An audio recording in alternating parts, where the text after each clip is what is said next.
Galimera, Galispera, Galinichta, no matter where in this wild, wacky, and sometimes wonderful world you might be. Thank you for making the Highbury Squad part of your day. We have a very special guest on a very special day where a Highlander signs again.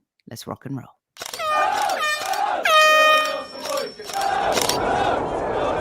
Mind the gap between the train and the platform.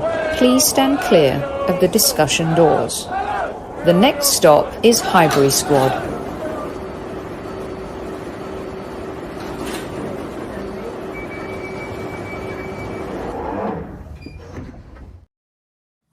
Everyone, welcome back to Squad Central at a very unusual time, broadcasting at 5 p.m. earlier than usual, but it's worth it to get this fella on the show. You will recognize him. He's on your screens pretty much every day, delivering all the good news, sometimes not. Mr. Tom White, Sky Sports presenter, broadcaster, journalist. Welcome to Squad Central. I am delighted to be here. Thank you very much for inviting me on. It is so great to have you. We've talked football quite a while on the other side, and it's always fun to chat to you, Tom. And by the way, welcome squaddies at ease. I always lose my manners when Super Kevin Campbell is not here. This is how we listen. Tom, we even got Aaron Ramsdale to do this yesterday. So a little salute from Tom White Media from Sky Sports, perhaps. There we go. We love it. So most of you will be listening on replay. And for those listening on our audio platforms, thank you so much for joining. The usual suspects are here. Our Chief Like Officer, Tammy Steele's in the house to keep her eye out on all of you. And of course, one of my favorites, Albert. And I know you love Albert too, Tom. What a fantastic lineup. My two most favorite people in the world just tucking into a steak, pie and chips. Okay, now I'm jealous and hungry. Yeah, me too. Me too. Albert, great man, Albert. Absolutely great man. Yeah, he is. And if you are not subscribed to Albert JTV Gunners, please go over there and do so. And Ian, he is. Listen, I don't want to, we're not going to talk about too much, how handsome Tom is, but he is. And I love that our boys in the house are recognizing it too as well. Not only is he that, but he's also a very talented presenter. Tom, big news today for the Arsenal is Bukayo Saka. Finally, the news is announced. Saka signs, huge for us. Highlander, just the beginning, really, for the Highland boy. This is how your folks over at Sky announced it today. Great picture. So important. Fans love him. This is huge for Arsenal Football Club to retain a player like Saka after losing so many of our stars in the past, right, Tom? Definitely. I was a bit annoyed because this morning I was on air till 10 o'clock and we found out about this news while I was on, but there was an embargo on it and we had to wait until I think it was 2 or 3 o'clock. By then I was finished. I wanted to break that news. I wanted to be the one to put this. Bella broke it instead. Yeah, we love Bella. Exactly. I wanted to put the smile on all the Arsenal fans' faces about that. It's massive news. And you're absolutely right. And you say that in the past, some of your top talents have moved on elsewhere, sometimes more heartbreakingly to your rivals. And the thing is with this one, it's not just that you've managed to get him to sign a new contract. It's the fact that there's every chance that had you not made it into the Champions League, but it was much better than the Champions League. It was more than a title challenge that you put up this season. Had you not made it into the Champions League, I may have been a little bit worried that Saka may have at least started questioning his future just purely because he's one of the first names on the England team sheet. And players like that want to be in the Champions League. They may love their club, like Saka clearly loves Arsenal, but there is that doubt of, am I going to get to a certain age without the amount of trophies I want to win and without all of that experience of Champions League every season? This shows that Saka and probably the rest of the squad all see Arsenal now as the future being an established Champions League club yet again. And of course, maybe going that one step further and actually putting a Premier League title to his name, two on his CV, and other trophies as well. So massive news for Arsenal, not just because they're keeping they're one of their best players, but because it's clear that the squad can see that success can be found at the Emirates.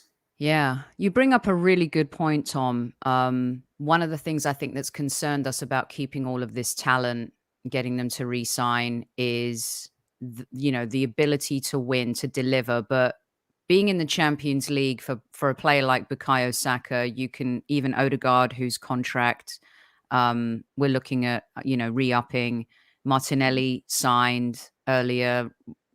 We just had the delightful news of Ramsdale signing too, and spoke to his dad and him yesterday, actually, which was surreal and insane. But you can definitely see, as much as the disappointment has been so bitter for us towards the end of the season, it's undeniable what we've done, this season.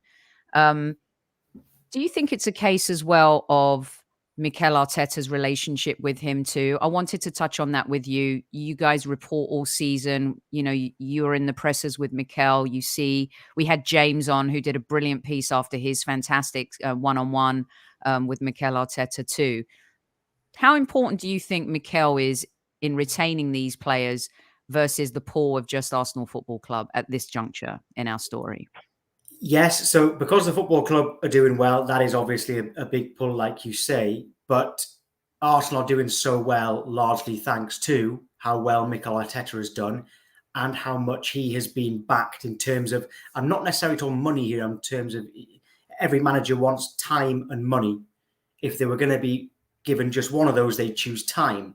Arteta has been given time. Mm-hmm. Now that you're in the Champions League, I think the money will come with it as well. But in terms of his relationship, you can tell the players like him. That's good, but you can see how much they respect him. You can see that he's the boss. And because the decisions he's making are coming off, that means that respect is just going to be magnified. And in terms of the relationship with the players, that's one thing, but it's obvious he's got a great relationship with the board. And in particular, if you look at, we just saw a picture of there, Edu was in the pictures there, and with Ramsdale and Arteta, there he is. It's obvious that Arteta has got the full backing of Edu, and if he's got the backing of the person who runs the football operations at the club, that means he's got the backing of everybody who's even above Edu. And he's certainly got the backing of the fans. So it appears to me from the outside that Arteta has the backing of everyone at Arsenal. And you can't really get in much more of a position of power than that. And I do think that, like I said, he's been given time. Every manager wants time and money. I think that now that money might come, as in spending money. You say everyone wants him there. You'll be shocked. Actually, you won't be shocked that there are some Arsenal fans who are asking for his head after what happened, towards the end of this season, which is ridiculous, and we're not even going to talk about that. I actually am shocked by that. I didn't realize that. I am shocked by them. Yeah, it's crazy. We touched on it. I just don't understand that. I mean, I was a Mikel Arteta critic after the first 18 months, but you can't deny what's happening. As an outsider looking in, seeing as I've got this on this trail now, Tom, when you look at Arsenal's season, what do you make of it? Do you think this bottle choke narrative is unfair? Also, as a media person, what do you think of Arsenal fans who just continually think that the media have it in for us? What's your take on how it's all ended for Arsenal? In terms of media having it in for Arsenal, every single club, specifically, I can only really talk about Sky, every single club claim that Sky have got it in for them and love their rivals. All right. Liverpool fans think that we all love Manchester United. Manchester United fans think we all love Manchester City. Arsenal fans think we love Tottenham. Tottenham think we love Arsenal. Then you throw Chelsea into it and everything like that. So on that one, everybody feels the same. All right. Whereas I believe that none of it is true. As for Arsenal season, I don't believe you choked. I don't believe you bottled it.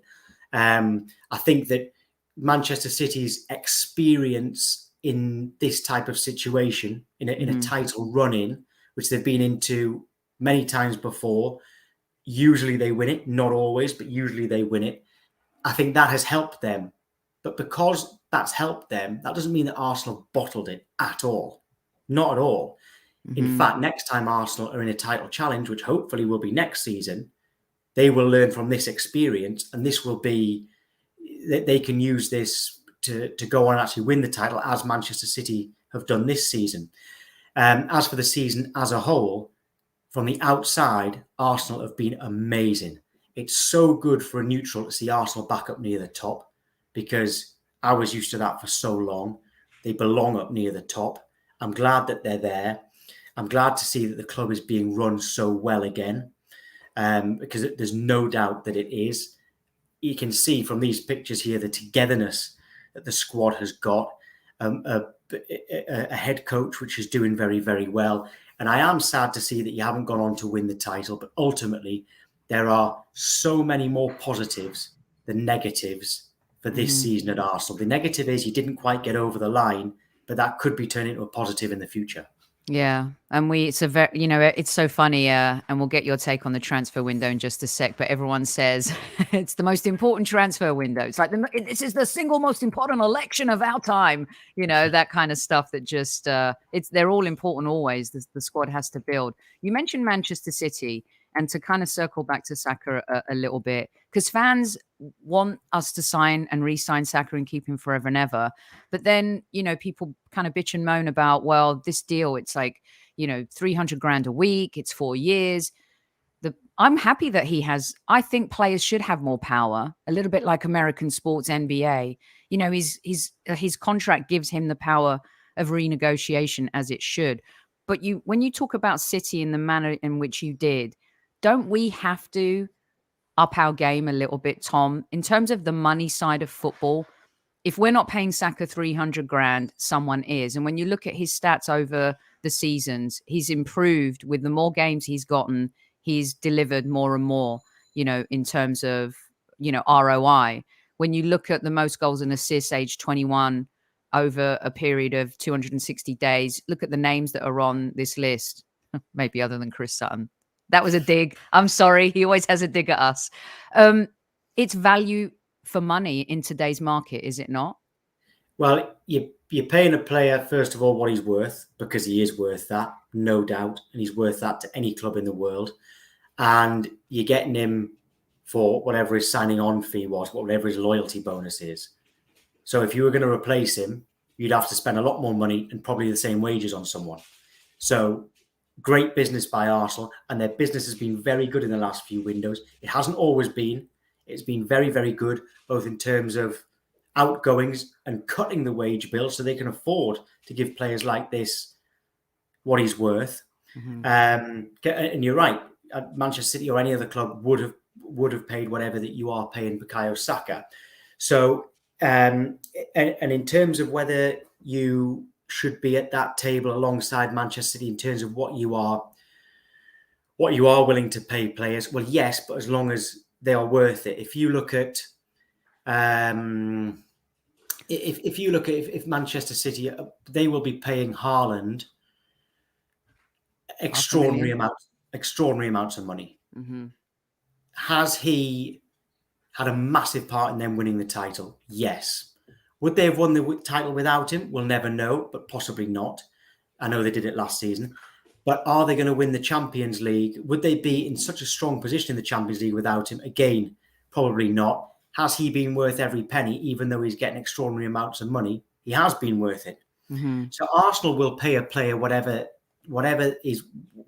they see is worth to the squad. And I think the fans can trust the people who are giving out those contracts now.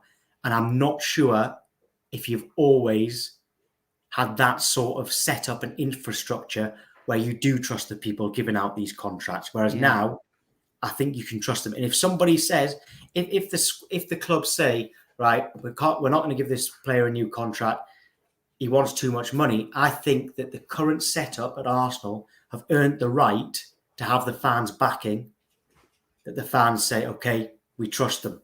Yeah. No, brilliant point. And I think at the beginning, Tom, we've given players away for free. Embarrassing, right? And also the contracts to certain players in the past, not tying players down. It's been an absolute shambolic, strategic, manner that we've handled our transfer business. But you can see even that culture part of the club is changing. I wanted to get this last thought on you because I wanted to put this comment up because as an England fan too, I wanted to get your take.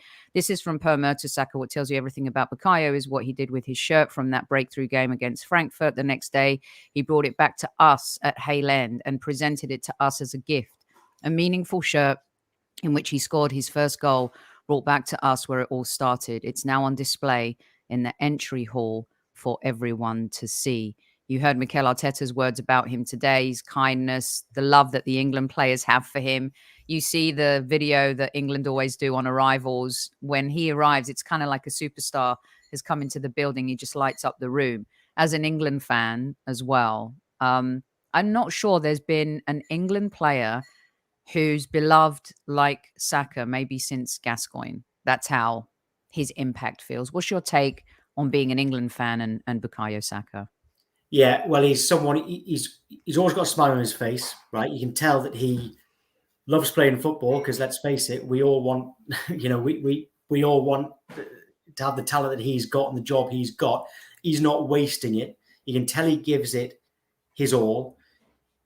You can tell the players at Arsenal, the players at England love him. You can tell he's respected by the rest of the footballing world.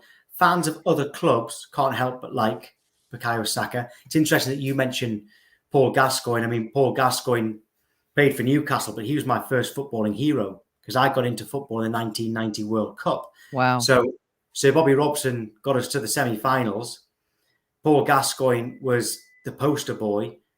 They were my two first footballing heroes were people who were Newcastle through and through. And I'm a Sunderland fan.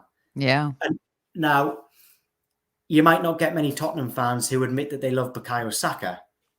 But I think deep down, they certainly won't. He won't be the one that they go for. He won't be the one that they dislike. And when he retires, I think a lot of Tottenham fans might say, "Yeah, in fairness, I always quite liked him. I just wish he didn't play for Arsenal." And I love it. And I also love the fact that at the moment in the England squad, a lot of the older players than him, they seem to be treating him a little bit like a little brother. But that is changing, whereas Saka is maturing so much and Saka's becoming a leader. And it's so nice to see someone who's got that little brother type figure becoming someone who could easily be, look at that, it's class, who could even be, who could end up wearing the captain's armband. He could wear the captain's armband. He could be, I mean, it's a shame for him that Odegaard is so young because Odegaard's a brilliant captain for you. Saka might not be the club captain while Odegaard is there. Saka could easily be the England captain in 3 or 4 years' time. And I think that would be absolutely brilliant for someone of that character, that personality, let alone his quality. That would be great. Yeah. You know, Tom, I showed that baby picture and I love it. And I really went in on that when he signed in 2020, right? And he's become, like, when you look at his evolution and his growth, I kind of want people to stop mollycoddling him a little bit. Yeah. Because I think he's... Every player, look, not every player has to have a ruthlessness or a ruthless streak, but I think this season we saw a Bukayo that was willing to fight back because he gets no protection. You know, he really deserves a little bit more protection from the refs. He got battered and bruised this season, last season as well. But part of me is, I love the unicorn and I love Luke Shaw calling him his baby brother and all of this. But this is the last time I'm probably going to put this picture up because I want us to focus more on this Bukayo and where he's going from here. Is it fair to say we can't mollycoddle him too much? Because I thought Gaza was mollycoddled a little bit too much back in the day. Yeah, I think Gascoigne different players with not he doesn't have the same issue though, right? I just want to put that out there. I think he could have been doing it with mollycoddle a little bit more. I think Saka now, when I say I think he's going to wear the captain's armband potentially for England, like, now that he's got this new contract, which will be serious money, which we've established he's definitely worth, now is the time that will end. He's now going to be it's now going to be a case of, right, you've become a key player when you were probably still seen as, you know, a graduate, basically, an academy graduate. You are now a first team regular, one of the first players on the team sheet for your club, for your country. We're in the Champions League. We want to win the Premier League and several more trophies, and we're going to be turning to you to do that. He's no longer this youth team prospect who's come through. He's established now, but I think that will naturally happen now. I've got to say, what you're saying is exactly right, but I think it will happen. I've got no doubt. Yeah. Okay, brilliant stuff. And of course, Saka making up part of our exciting attacking force this summer. Let's hope the club continue to reinforce and buy, and let's strengthen our squad, because past our starting 11, it's a little bit tough. And as much as, everyone's screaming for new transfers, Tom, tying up Saka, Martinelli, Ramsdale, Odegaard next, and Saliba, of course, two of our most important, a few of them are most important items in terms of business that we need to get stuck into. Now, behind the scenes, what's happening, Tom? Because you said you would have loved to have broken the news. One of the things I got a lot of emails about from our listeners was, when Tom's on, can you please ask him, give us not a day in the life, because we'll be here forever. There's so much that goes on. It's chaotic, guys. I mean, these guys I don't know if Tom's ready for silly season just yet. But give us a sense of, maybe with the Bukayo situation, you're waiting, you're embargoed. Give everyone a little bit of a behind the scenes as to what's going on transfer days like this. Absolutely. You see, there's a few ways of it. I'll quickly explain the Bukayo Saka one. Sometimes the club will tell certain parts of the media, certain journalists, a big story, but say, listen, we want to announce it first on our club website and club socials. So this is the story, so you're ready, so that you can cover the story properly, because that suits everybody. You can cover the story properly. We're giving you an hour, 2 hours, 3 hours, but wait for us. I think that, like I said, that embargo is either 2 or 3 o'clock. And that's great, because that works for everybody. But a lot of the time, a lot of the stories have come from our own journalism, us using our contacts.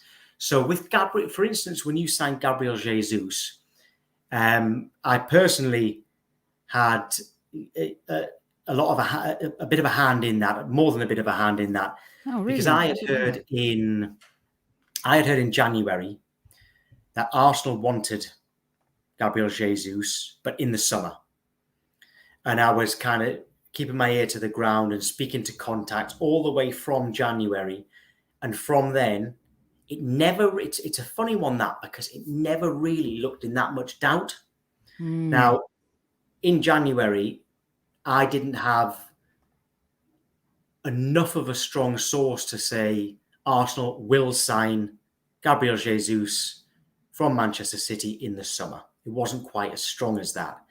As it went on, it got stronger and stronger. And once the season finished, we were able to say, Arsenal, even though we knew it was more than this, Arsenal are interested in Gabriel Jesus. Arsenal then are in talks with Manchester City over Gabriel Jesus. Manchester City are open to selling him at the right price and are comfortable with it being up. That was the biggest shock. They were comfortable selling him to Arsenal. And I was able to follow that story with my sources and using help from my colleagues. So, for instance, it's rare that one person will break a story when it comes to Sky Sports News. It might be, I might need to phone Carve Solical and say, here, Carve, I've got this story, but I know that you know such and such. Can you ask them for me? Dharmesh, can you ask them? And you all work together. And eventually the story was absolutely bang on. We knew the story was bang on, but sometimes, so it was great. He signed for Arsenal. We look brilliant. Great. There are some times when you follow a story all the way through, everything you're saying is true, but that player doesn't end up signing for that club for whatever reason. It's not your fault. Like Mudryk, exactly. And people sometimes will give the journalist grief, saying the journalist was wrong. The journalist wasn't wrong. Sometimes other clubs come in, like Chelsea did. Sorry, for Mudryk. So with those kind of transfer stories, like I said, I heard about that in January last year. And did he sign in June in the end? Yeah, June maybe. So there was 6 months behind that story. June, that's July, the kind of thing. Or July even. So the amount of the amount of effort that goes into just breaking a story. So when we get a tip off from Arsenal that Bukayo Saka is going to sign a new contract today, it's very welcome because it saves potentially 7 months of work. That's why if you work together with the clubs, you have a good relationship with the clubs as a broadcaster like Sky Sports News, it can have a lot of benefits to everybody. Mm-hmm. Is it competitive to break the story? You mentioned like sometimes you'll work together, but like old school print newspaper, I'm sure there's a race. It always feels like there's a race between Fabrizio Romano, of course, and David Ornstein, although I would say David Ornstein is a little bit different in terms of how he handles his transfers. That's just my humble opinion. But is it competitive? Every single outlet, every single sports news outlet wants to be first. Mm-hmm. Now, it's quite an interesting point because at Sky Sports News, it always used to be got to be first, got to be first, got to be first. Now, that attitude over the last few years has changed slightly. It is got to be right, got to be right, got to be right. Correct. Now, often, which I am all for, I still sometimes think we should be allowed to go break a story a bit earlier than we do. But we will often know a story, but we'll have to get another source. We need to check with all parties involved, both clubs. So, for instance, if I find out, let's go Declan Rice to Arsenal. Okay. Yes, make that happen, Tom. Announce it. Yeah.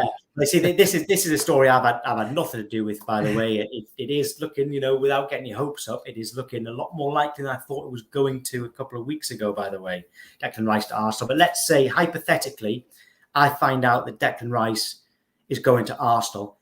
I can't just get that on the breaking news immediately, right? And nor should I. I have to probably get another source if I've only got one, all right? Definitely have to ring Arsenal and say, we are going to run this story. Can you confirm it? Definitely have to ring West Ham and say, we're going to run this story. Can we confirm it? Mm-hmm. And this is where it gets even more complicated, because if you are absolutely adamant that your source is correct, if both clubs say no comment, you go with your source. You're like, right, I trust my source. We are going with this. All right. Mm-hmm. If either club says, yes, it's true, perfect. You're absolutely great. Go for it. No worries. If both clubs or even one club denies it, then you're in trouble, because you think, and certainly the train of thought at Sky Sports News is, right, we wait, because if that's wrong, that is a massive story that we've got wrong. Mm-hmm. It's not worth risking being first over. Mm-hmm. You've got to get it right. And that's where you've got to really kind of fight a little bit to say, I trust my source. I promise. The clubs have obviously got their reasons for saying it's not happening. And there are other news outlets who can go a little bit earlier than we can. And Fabrizio and David, I think they're both absolutely brilliant. I've got a feeling they can maybe go with things a little bit quicker than we can. But in fairness, especially to David, I can't really remember a time he's been wrong. Yeah, he's amazing. Yeah, he's absolutely brilliant. I think he could well be. Obviously, I've got to say, outside of Sky Sports News, I do think he is. That he is the best, and he's can go with things early, and he's always right. I sometimes argue that we could maybe go a little bit earlier. Yeah, he's we call him the Oracle. We love David. And he's excellent. Yeah. Excellent. Honestly, when I was on Sky with him, that was like, wow, this is cool. This is very cool, because he's a very well-respected journalist too. And I think he does have to dot the I's and cross the T's. I mean, of course, he writes for The Athletic. He's here on NBC in the US as well, does all of the stories. So yeah, thanks for your insights there. It's really just fascinating, because some of our listeners don't know how it works. Some do, but as the pace and the intensity of the transfer window just builds and builds, Tom. And then you get to that last day. I was there with you guys last Yeah. September just to watch you and watch you guys do your stuff. Look, I know some fans get annoyed with Gary Neville and Jamie Carragher, and, I'll get to that. But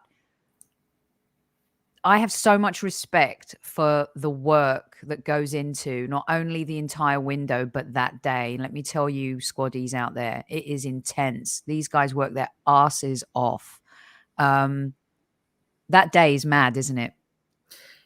It is, but it is brilliant. It is, honestly, it is so. If there's ever, if your club have ever got some bad news and you need to bury a bad news story, announce it on deadline day, because it's barely going to get a run, because it is constant. The thing is, sometimes people say, "Oh well, there wasn't that many deals done on deadline day," but it's often the deals that don't happen that are the biggest story. It's disappointing for your club, but it can. That's sometimes massive. If a player doesn't get a move that he's expecting and wanting, that's just as big. Oh yeah, as the opposite happening. It is a mad day, and I'm studio based these days. But the reporters, they have a long day. They will get outside a club, or sometimes they're allowed into the stadium from about 6 a.m, and they don't go until we've come off air. Yeah. Normally around about 2 a.m. I mean, that is some day. It's crazy. And sometimes if they're covering a club that isn't doing much, that can be quite demoralizing as well. But the beauty is sometimes they're covering a club they don't expect to be busy, and suddenly it sparks into life. Mm-hmm. And then it's a day that they'll never, ever in their whole careers ever forget. And that reporter will be synonymous with that club forever. They'll always remember the day, who was there on the day that they signed this player, that player, that player, that player. Yeah. I mean, I think that's how Fabrizio started, right? When he broke the Pogba deal. And that's when he really elevated himself as well. But yeah, in terms of the journalists that stand outside the stadiums, but also what I don't think goes recognized is there's so many really great regional journalists at Sky that do so many great stories. And if you guys love your football and you just love football stories, for example, I met Daniel when I was there last year, and I've been following his stories in the Midlands this season. Yeah, he's been doing such a brilliant job. James is another example. Like, and I know you've been out there and you've done that, and you're presenting now, Tom. But do you miss the edge of being out there? Do you still like, if you could get out there and stuff? I love when like Alan up in the north, and just so many great journalists and storytellers that I just don't think get, recognized all the time. Yeah, I mean, because often you might see me or Bella or Pete or someone actually on screen breaking a story. But that story, sometimes it's come from us, but most of the time it hasn't. It's come from a regional reporter who's got the story. It just happens that we're the ones on screen that break it. They're the ones doing all the hard work behind on that particular story. If you look how busy Newcastle have been lately, and Keith Downey, I don't know when he sleeps, to be honest. And he's a regional, and Alan Myers doesn't really go out and about anymore. But what an incredible journalist he is, and the amount of stories he gets from all levels, by the way, right at the top, League Two, loads and loads of stories, and he is brilliant, and that goes on all the time. I do miss when there was a lot more pressure on me in the past to break stories.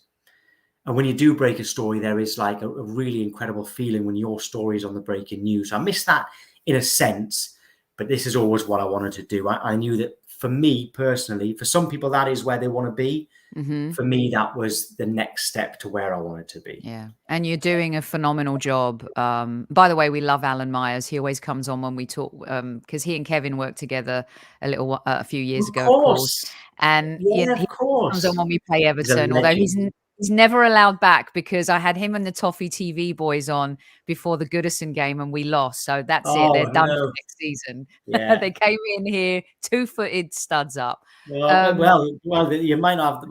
Unfortunately, I mean, I like Everton. Unfortunately, they might go down. But so we love having you on, Sophie. It's so funny when because sometimes if we have you on, like we had it on a few weeks ago with the Manchester City fan, I think it was me. I think it was me and Bella. There it is. Yeah, there we are. His face says it all. Because I think it was me and Bella that were on. But I said to the production team beforehand, this is going to be brilliant because I'd actually never met him before. Mm-hmm. And very, very good. But I said, if he gets involved in like a bit of a battle with Sophie, he's got to be ready to get absolutely annihilated, right? Because once Sophie's got a bee in her bonnet, or once Sophie decides to have a bit of a clash with someone, I've never seen anyone come out of it alive. All right. And I was kind of thinking, I don't really know what this guy's like because I don't know him very well, but I do know Sophie, and this could be quite good fun. And you just absolutely, by the end of it, honestly, I felt like a referee. I wanted to stop the fight. I wanted someone to throw the towel in for him. It was fantastic entertainment. As soon as I came off air, came upstairs, and everybody was talking about it. It was absolutely brilliant. Great. That is the face of a defeated man. Poor guy. Well, I liked him as well, but you annihilated him. Well, I appreciate that. Unfortunately, we lost the game, so he may have won the battle when we came back. But no, it was just a pleasure to kind of have the opportunity to even be on and talk about the Arsenal, especially with great folks. I love you, as you know, I love you and Bella, and Pete and stuff, and Hannah. I mean, just such a great group that Sky have over there. And thanks, funny. I got so much abuse from Manchester City fans after that appearance. It was crazy. They just didn't appreciate me saying that they're a small club doing big things and we're a big club doing small things. So, I mean, I truly believe that. I think they are growing exponentially in terms of fan base, Tom. Young fans are becoming Manchester City fans, but they're not as big as Manchester United and Liverpool and Arsenal in terms of club size. But are they doing bigger things than all of them? 100%. But that didn't. I think the one thing about when it comes to Manchester City is now I kind of feel the same about Leeds. Leeds and Sunderland have a very little rivalry, but nothing particularly major. Is that Sunderland went into the third tier and averaged 32,000 fans a week, and Manchester City and Leeds, in fairness, in the third tier did something similar, slightly less, but still similar. So I respect those fans that were there then. I will always respect, but I know what you mean. There are a lot of new fans, as you would imagine, who've only seen these good times. But the ones who were there in the third tier, I do respect them. Yeah. I mean, Noel Gallagher, I'd like to go toe to toe with him because he's like calling us all idiots today and saying there's more fan channels. Brilliant, right? Very good. Nice little headline and great clip. I always bite because I have to defend my club. But to me, it's like, of course, we've got more channels. We're a bigger club. So again, I just thought maybe today I'm not in the mood to go into the Twitter sphere with my Jon Snow Battle of the Bastards, kind of moment. So I know for a fact you'd win. You would win, whoever it was against. Speaking of big club, here you are, Sunderland fan, your whole life. One of the reasons why I've been wanting to talk to you too, sometimes I think, we're joking here, but I think we also get spoiled. I'm bitterly disappointed we didn't win the Premier League. Just shows how hard it is to win in sports. If you look at who's won the Premier League over the last however many years, it's only 2 teams. Before that it was Chelsea a lot, Manchester United. The final everyone wanted, Tom, and it didn't happen. You got Luton and Coventry now, but the juxtaposition, being a Sunderland fan though, but to have gotten to that rock bottom phase and to be where you're at now, talk to us a little bit about being a fan throughout the season when you experience those kind of moments in football. Yeah, I should apologise. I've just kind of realised I've got a former Tottenham player in kind of mid. I blocked him out. got former Arsenal though. We've got Niall Quinn, so I've balanced it We out. like Quinny. Yeah. Oh, he was our saviour. He was our saviour. Like being a football fan, every football fan has fanatic fans, no doubt. Not many clubs kind of go up and down the leagues, especially because I think everybody knows, even if some clubs don't like to admit it, Sunderland are actually a big club. If you look at their history, our history, it is incredible. Incredible. Now, I've never seen us win the title. I've seen us win a trophy, but it was the Papa John's trophy that you've got to be in the third tier to win. All right. So, it's a great day, but still going down to League One, the club was in such a terrible state and it felt awful, but I thought, well, at least we're going to win some games. It took us 4 years to get up. And you think, you just can't believe it. You can't believe that it's happened. But at the same time, you end up being so proud of your club and the fans. Because in League One, I don't think there were tickets left to an away game throughout the whole time in League One. It was constantly sold out. Some of the grounds would only give us 800 fans. So that's different. Some of them would, like Coventry and stuff. I remember Wickham giving us half the ground. Wickham gave us half the ground, and we sold out. And it kind of like, you do end up kind of looking around thinking, I am proud to support this club. I just wish we were a little bit better on the pitch, And this season, having only got promoted last season, we finished 5th in League One last season. And to get into the playoffs this season, we didn't expect it. We just wanted to be comfortably safe. We didn't just want to survive, we wanted to be comfortably safe. It's just, we actually have this great feeling around our club at the moment. We all, a little bit like I had visions from the outside for Arsenal. The Sunderland fans are happy. The Sunderland fans love our manager, which hasn't always been the case, believe me. But we love Tony Mowbray. We trust the board. I think there may be the difference between us, apart from the obvious differences, is our expectations are never quite that high because we've never hit the heights that Arsenal have hit. And I always defend Newcastle fans. When people say that Newcastle fans are deluded, I always say, no, they've come so close to success. They've come so close to winning the Premier League a couple of times. They've been in the Champions League. They're going to be in again. I don't think the Newcastle fans are deluded to want that again. And so I kind of defend Newcastle fans in that sense. For Sunderland, our expectations aren't as high as that. So the fact that we've had this season and failed in the playoffs, I don't even see it as failing in the playoffs. I think it's amazing that we got there. And as a fan base at the moment, we are united.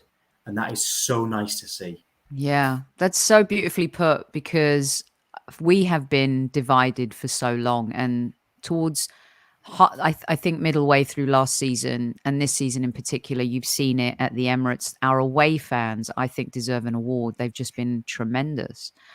Do you fear a little bit like us? Everyone's saying now that we won't be challenging for the next 10 years, or we won't be doing this or that. We proved them wrong from last season, right? Tom, do you feel similarly with your Sunderland, that you can push on from this? Or is it like us, we have a little PTSD, so the fear kicks in that you might just fall off in some ways? I think because the club is being run a heck of a lot better now, I don't expect us to go back down. Touch wood, it could be famous last words. I don't think that just because we finished 6th this season, I don't think we're suddenly going to get automatic next season. But I do think that we'll go into 23-24 campaign feeling a lot more optimistic than we were a year ago, even though we're riding the crest of a wave. Expectations will be higher than they were a year ago, but they won't suddenly skyrocket. We won't suddenly be expecting automatic promotion. We won't suddenly be thinking we're going to go unbeaten all season. We won't be making plans for the Premier League just yet. We wouldn't be having protests if we finish mid-table next season, because those expectations are still not massively high. after this season, they do naturally become higher. Now, football's all about stories, memories. I know you have them with your family, and I do with mine. I mean, I do in some ways. It's very interesting because my dad's our listeners know my dad supports Man United, my sister does, and my brother's a Tottenham fan, and I'm an Arsenal fan. I have no idea how. I know how it happened with my dad because he's of a generation where everyone fell in love with Georgie Best, right? Right. Your family story is Sunderland till I die. Very much so. It's the same for almost every family in the Northeast. Yeah. Castle. Now, it's not quite as simple as that. For instance, for me, it's very easy. My parents both like football, both support Sunderland. Their whole families like football and support Sunderland. So when I was born, your name's Tom, you support Sunderland. That is it. It is simple as that. Okay, that's what it's like in the Northeast. Same if you're Newcastle. My sister doesn't like football, but she knows she's a Sunderland fan. She watches, when we're in the playoff final, she watches it because she's a Sunderland fan. She wants us to win, but she's not a massive football fan. But that's how it is in the Northeast. The problems come if your two parents one supports Sunderland, one supports Newcastle. Then you've got a very difficult choice.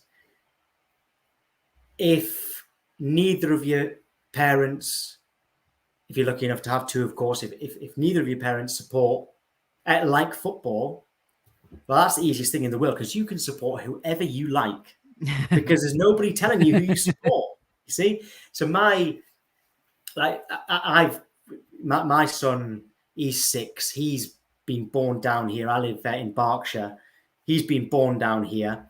It was easy because his mum doesn't like football, so he supports Sunderland. He knows his name is Ennie, short for Emerson, and he supports Sunderland. He knows that. Okay, he knows that. He's the difference is now because that my son's from a previous relationship. Me and my wife now, we may have a problem if we are lucky enough to have a child together. We have the issue that she is a football fan. She supports Portsmouth.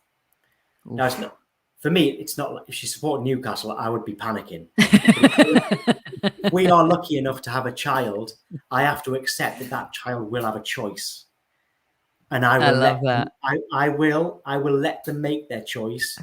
I've got a feeling that my son might be my trump card here. I love it. I think I can get them to be red and white as well. I love it. Absolutely brilliant. Okay, we've got a couple minutes left here with Tom. Hit that like button if you're enjoying this football conversation. Who's going down, Tom? Right. What a weekend. Woo. Well, Sam Allardyce I love Sam Allardyce. Even before he managed Sunderland, I loved him. When we got him, I couldn't believe it. When he left for England, that was the start of our downfall when he left. So I love Sam Allardyce. I've got not a great feeling towards Leeds whatsoever. I want them to stay up because of Sam Allardyce. I think this is one bridge too far for Allardyce, and I can't believe I'm saying that. So I'm going to say Leeds. I like Everton. Everton fans and Sunderland fans are very similar. They've got a very strong connection, Everton and Sunderland fans, mainly because we had a young fan called Bradley Lowry who sadly lost his life to a rare form of cancer. I remember. Leukemia and neuroblastoma. And Everton, for no reason whatsoever, just raised something like 50 grand for him. Didn't say a word, just did it, and donated the money to the Bradley Lowry Foundation while he was still alive. And it was like, it just brought a tear to your eye. So, and also I love Sean Dyche. So I've got a bit of feeling towards Everton. I think they are the ones who are going to be okay. And this is my prediction. I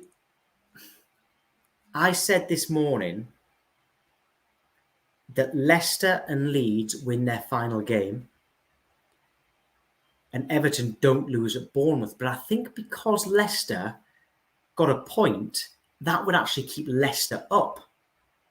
You see, so my gut is saying Everton to stay up, but actually I've kind of accidentally talked myself into saying Leicester. So I am going to say Leicester, but I hope it's Leeds that stay up. But I've just talked myself into saying Leicester, which I didn't expect to say when you asked me that question. I think Leicester are going to stay up. Well, the goal difference. I mean, it's if Everton get a point, they're safe, right? Is that right? Because the goal difference is 24-18. Oh no, wait. Yeah, minus. So it's gosh, Leicester. You've just thrown a spanner in the works here. I know. Having said that, at least they have better goal difference, Leicester, superior goal difference. Yeah, I've accidentally talked myself into saying Leicester. Having said that, in terms of a positive there, as someone who goes to more Sunderland away days than home matches, Leeds and Everton, 2 brilliant away days. Leicester away is I'm not that bothered about. So at least if Everton come down and Leeds come down, that is the silver lining to the cloud, is that I get a really good away day next season. Well, by default, we're rooting for Everton because of Super Kev, and he's going to be on the sidelines doing the game at the weekend. So we're rooting for our boy. Now, Kev's I love Kevin slam. Oh, he loves you too, Tom. Seriously, this is the thing. We have so many guests on Sky Sports News when it comes to ex-players, and I present Soccer Sunday, where we have 3, sometimes 4 ex-players. Great show. It's amazing when he walks in. Everyone of all ages, all of the other ex-players, it's like they stand to attention. They all respect him, and it's so nice to see. They're in the palm of his hand. When he's talking, they're listening, and they're in awe of him, and it's so nice to see. Love having him on. Oh, that's fantastic. His story's a great story. He's a great storyteller. He's really unfiltered in a way, though, that, he loves Arsenal Football Club like crazy. So yeah, it's nice to hear other people talking about him generationally who never even saw him play, right? Exactly. And I tell you what, it's interesting that he's obviously loved at Arsenal. Forest fans love him. Oh yeah. Everton fans love him. That tells you something about the character of any man. Exactly. And Trabzon Sport fans love him too. When he goes to Turkey, he's like a rock star over there. The stories that he's got from out there. Oh, it's great. Aren't they gold? Amazing. Well, he didn't have time to make a video. I asked him way too late, and he's so slammed, but he wants to know, we both want to know, does someone stop City from getting this treble? And would you prefer Man United to stop them? What a story that is. Well, I've not been shy in my prediction, actually, that now that they've won the league, I do think they'll win the Champions League, Manchester City, but I have said that I think Manchester United will beat them in the FA Cup.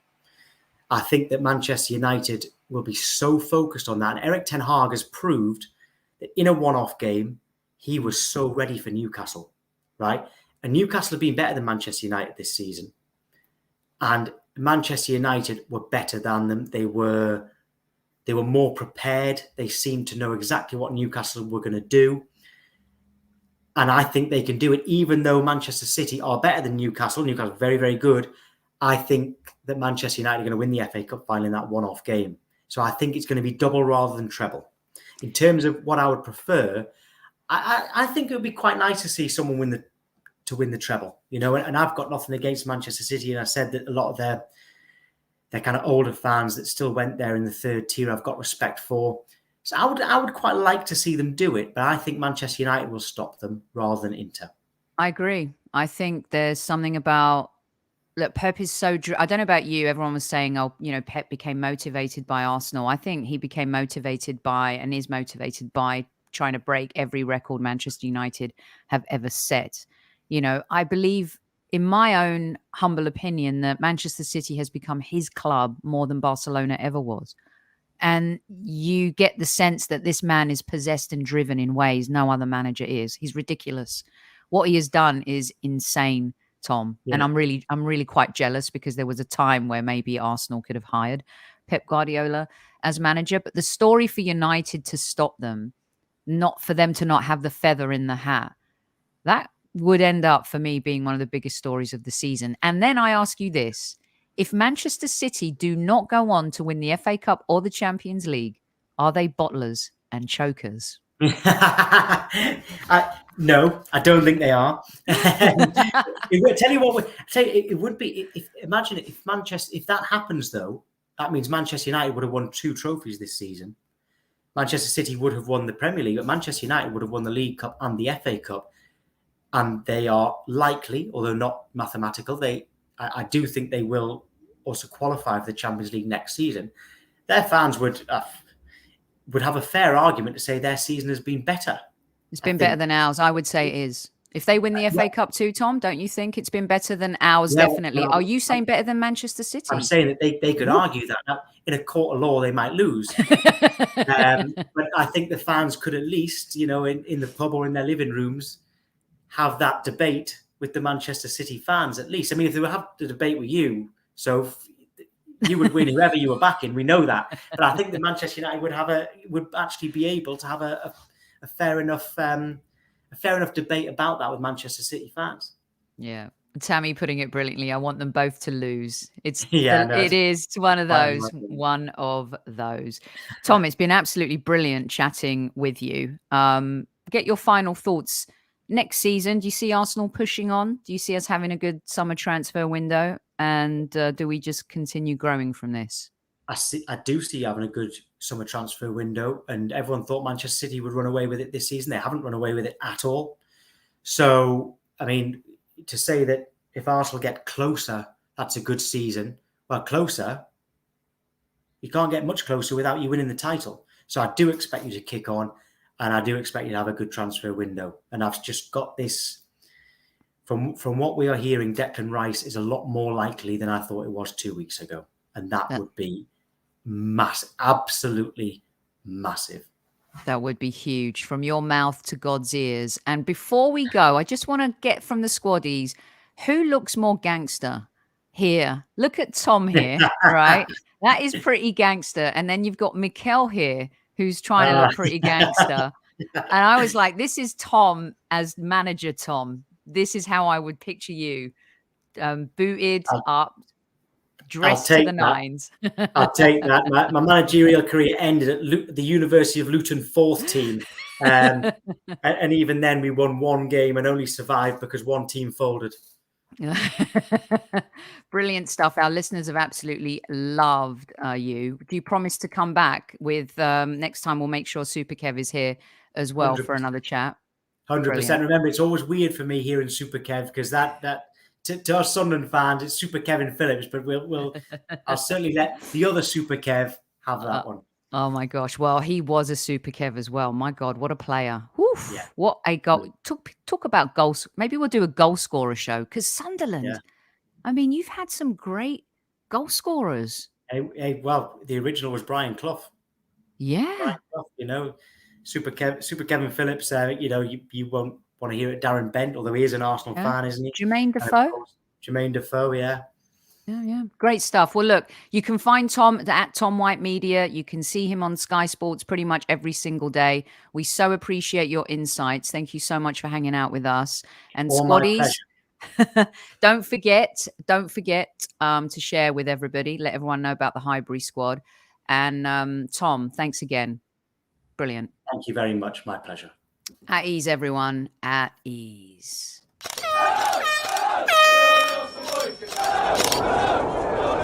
Mind the gap between the train and the platform. Please stand clear of the discussion doors. The next stop is Highbury Squad.